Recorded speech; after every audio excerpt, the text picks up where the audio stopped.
Epístola de Paulo aos Hebreus, capítulo 1. Há muito tempo Deus falou muitas vezes de várias maneiras aos nossos antepassados por meio dos profetas, mas nesses últimos dias falou-nos por meio do Filho, a quem constituiu o herdeiro de todas as coisas e por meio de quem fez o universo. O Filho é o resplendor da glória de Deus e a expressão exata do seu ser, sustentando todas as coisas por sua palavra poderosa. Depois de ter realizado a purificação dos pecados, ele se assentou à direita da majestade nas alturas, tornando-se tão superior aos anjos quanto o nome que herdou é superior ao deles. Pois a qual dos anjos Deus alguma vez disse: Tu és meu filho, eu hoje te gerei. E outra vez, eu serei teu pai, e ele será o meu filho. E ainda, quando Deus introduz o primogênito no mundo, diz: Todos os anjos de Deus o adorem.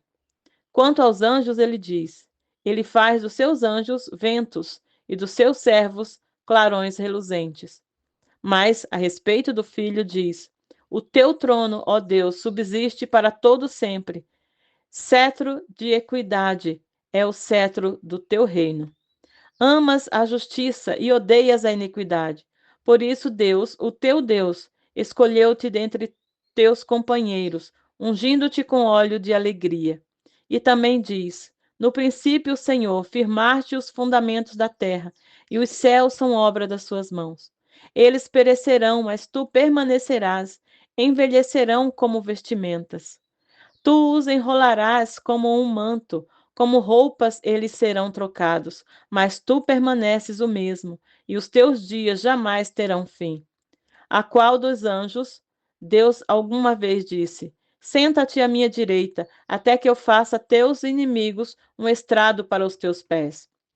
Os anjos não são, todos eles, espíritos ministradores enviados para servir aqueles que hão de herdar a salvação? Capítulo 2. Por isso é preciso que prestemos maior atenção ao que temos ouvido, para que jamais nos desviemos.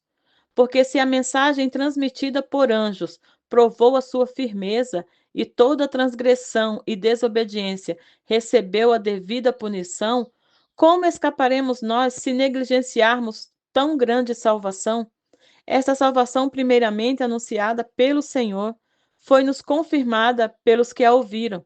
Deus também deu testemunho dela por meio de sinais, maravilhas, diversos milagres e dons do Espírito Santo distribuídos de acordo com a sua vontade. Não foi a anjos que ele sujeitou o mundo que há de vir, a respeito do qual estamos falando, mas alguém em certo lugar testemunhou, dizendo: Que é o homem para que com ele te importes, o filho do homem para que com ele te preocupes. Tu o fizeste um pouco menor do que os anjos, e o coroaste de glória e honra. Tudo sujeitaste debaixo dos seus pés. Ao lhe sujeitar todas as coisas, nada deixou que não lhe estivesse sujeito. Agora, porém, ainda não vemos que todas as coisas lhe estejam sujeitas. Vemos, todavia, aquele que por um pouco foi feito menor do que os anjos, Jesus, coroado de honra e glória por ter sofrido a morte, para que, pela graça de Deus, em favor de todos, experimentasse a morte. Ao levar muitos filhos à glória, convinha que Deus, por causa de quem e por meio de quem tudo existe, tornasse perfeito, mediante o sofrimento, o autor da salvação deles. Ora, tanto que santifica, quanto os que são santificados, provém de um só. Por isso Jesus não se envergonha de chamá-los irmãos. Ele diz: Proclamarei o teu nome a meus irmãos, na assembleia te louvarei. E também nele porei a minha confiança. Novamente ele diz: Aqui estou eu com os filhos que Deus me deu. Portanto, visto que os filhos são pessoas de carne e sangue, ele também participou dessa condição humana, para que por sua morte derrotasse aquele que tem poder da morte, isso é, o diabo, e libertasse aqueles que durante toda a vida estiveram escravizados pelo medo da morte. Pois é claro que não é anjos que ele ajuda, mas os descendentes de Abraão. Por essa razão, era necessário que ele se tornasse semelhante a seus irmãos em todos os aspectos, para se tornar sumo sacerdote misericordioso e fiel com relação a Deus, fazer propiciação pelos pecados do povo. Porque, tendo em vista o que ele mesmo sofreu quando tentado, ele é capaz de socorrer aqueles que também estão sendo tentados. Hebreus capítulo 3. Portanto, santos irmãos, participantes do chamado celestial, fixem os seus pensamentos em Jesus, apóstolo e sumo sacerdote que confessamos. Ele foi fiel àquele que o havia constituído, assim como Moisés foi fiel a toda a casa de Deus. Jesus foi considerado digno de maior glória do que Moisés, da mesma forma que o construtor de uma casa tem mais honra do que a própria casa. Pois toda casa é construída por alguém, mas Deus é o edificador de tudo. Moisés foi fiel como servo em toda a casa de Deus, dando testemunho do que haveria de ser dito no futuro. Mas Cristo é fiel como filho sobre a casa de Deus, e esta casa somos nós, se é que nos apegamos firmemente à confiança e à esperança da qual nos gloriamos. Assim como diz o Espírito Santo, hoje, se vocês ouvirem a sua voz, não endureçais o coração, como na rebelião durante o tempo de provação no deserto, onde os seus antepassados me tentaram, pondo-me à prova, apesar de, durante 40 anos, terem visto o que eu fiz. Por isso, fiquei irado contra aquela geração e disse: os seus corações estão sempre se desviando, e eles não reconheceram os meus caminhos. Assim jurei a minha ira: jamais entrarão no meu descanso. Cuidado, irmãos, para que nenhum de vocês tenha o coração perverso e incrédulo, que se afaste do Deus vivo. Pelo contrário, encorajem-se uns aos outros todos os dias, durante o tempo que se chama hoje, de modo que nenhum de vocês seja endurecido pelo engano do pecado. Pois passamos a ser participantes de Cristo, desde que, de fato, nos apeguemos até o fim à confiança que tivemos no princípio. Por isso é que se diz: se hoje vocês ouvirem a sua voz, não endureçam o coração, como na rebelião. Quem foram os que ouviram e se rebelaram? Não foram todos os que Moisés tirou do Egito? Contra quem Deus esteve irado durante 40 anos? Não foi contra aqueles que pecaram, cujos corpos caíram no deserto? E a quem jurou que nunca haveriam de entrar no seu descanso? Não foi aqueles que foram desobedientes? Vemos assim que foi por causa da incredulidade que não puderam entrar. Hebreus capítulo 4. Visto que nos foi deixada a promessa de entrarmos no descanso de Deus, temamos que algum de vocês pense que tenha falhado, pois as boas novas foram pregadas também a nós, e tanto quanto a eles. Mas a mensagem que eles ouviram de nada lhes valeu, pois não foi acompanhada de fé por aqueles que a ouviram. Pois nós, os que cremos, é que entramos naquele descanso, conforme Deus disse: assim jurei a minha ira, jamais entrarão no meu descanso, embora as suas obras estivessem concluídas desde a criação do mundo. Pois em certo lugar ele falou sobre o sétimo dia, nessas palavras: no sétimo dia Deus descansou de toda a obra que realizara. E de novo, na passagem citada há pouco, diz: jamais entrarão no meu descanso. Entretanto, resta entrarem alguns naquele descanso, e aqueles a quem anteriormente as boas novas foram pregadas não entraram por causa da desobediência. Por isso, Deus estabelece outra vez um determinado dia chamado hoje, ao declarar muito tempo depois por meio do Davi, de acordo com o que fora dito antes: se hoje vocês ouvirem a sua voz, não endureçam o coração. Porque se Josué lhes tivesse dado descanso, Deus não teria falado posteriormente a respeito de outro dia. Assim, ainda resta um descanso sabático para o povo de Deus, pois todo aquele que entra no descanso de Deus também descansa das suas obras, como Deus descansou das suas. Portanto, esforcemo-nos por entrar nesse descanso, para que ninguém venha cair, seguindo daquele exemplo de desobediência. Pois a palavra de Deus é viva e eficaz, e é mais afiada que qualquer espada de dois gumes. Ela penetra ao ponto de dividir alma e espírito, juntas e medulas, e julga os pensamentos e intenções do coração. Nada em toda a criação está oculto aos olhos de Deus. Tudo está descoberto e exposto diante dos olhos daquele a quem havemos de prestar contas.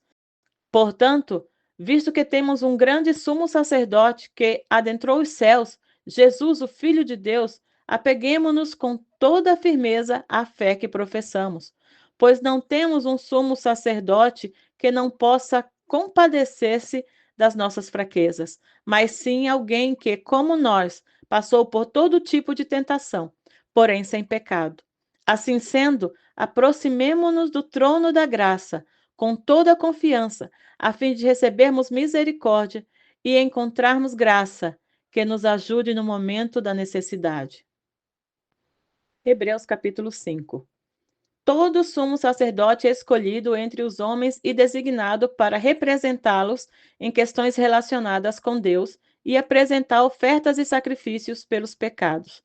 Ele é capaz de se compadecer dos que não têm conhecimento e se desviam, visto que ele próprio está sujeito à fraqueza. Por isso, ele precisa oferecer sacrifícios por seus próprios pecados, bem como pelo pecado do povo. Ninguém toma essa honra para si mesmo, mas deve ser chamado por Deus, como de fato o foi Arão. Da mesma forma, Cristo não tomou para si a glória de se tornar um sumo sacerdote, mas Deus lhe disse: Tu és meu filho, eu hoje te gerei. E diz no outro lugar: Tu és sacerdote para sempre, segundo a ordem de Melquisedeque. Durante os seus dias de vida na terra, Jesus ofereceu orações e súplicas em alta voz e com lágrimas, àquele que podia salvar da morte, sendo ouvido por causa da sua reverente submissão.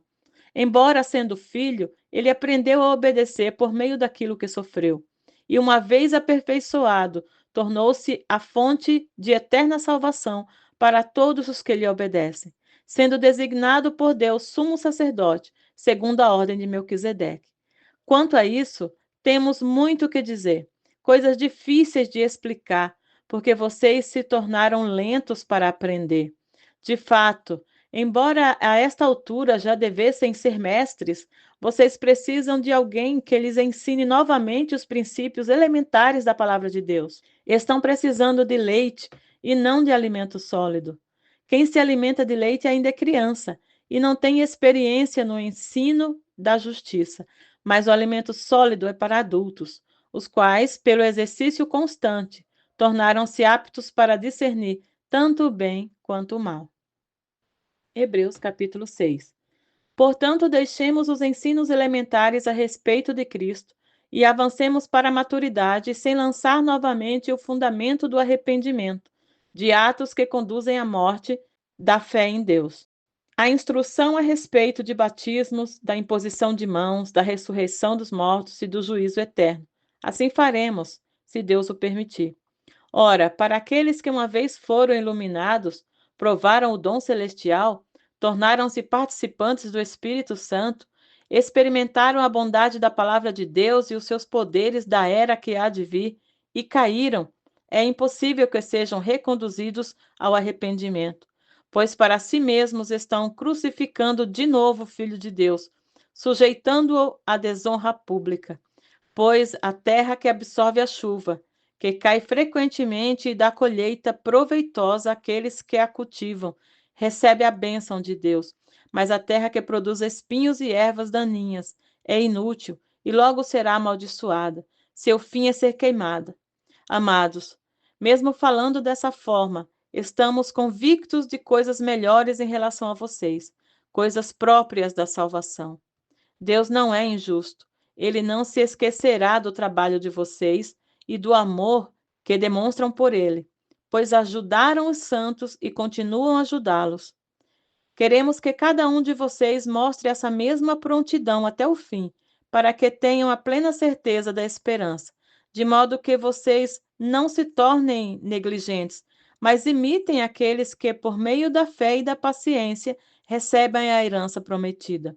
Quando Deus fez a sua promessa a Abraão, por não haver ninguém superior por quem jurar, jurou por si mesmo, dizendo: Esteja certo de que o abençoarei e farei seus descendentes numerosos. E foi assim que, depois de esperar pacientemente, Abraão alcançou a promessa. Os homens juram por alguém superior a si mesmos, e o juramento confirma o que foi dito, pondo fim a toda discussão, querendo mostrar de forma bem clara a natureza imutável do seu propósito para com os herdeiros da promessa. Deus o confirmou com juramento, para que, por meio de duas coisas imutáveis, nas quais é impossível que Deus minta, sejamos firmemente encorajados, nós que nos refugiamos nele para tomar posse da esperança a nós proposta.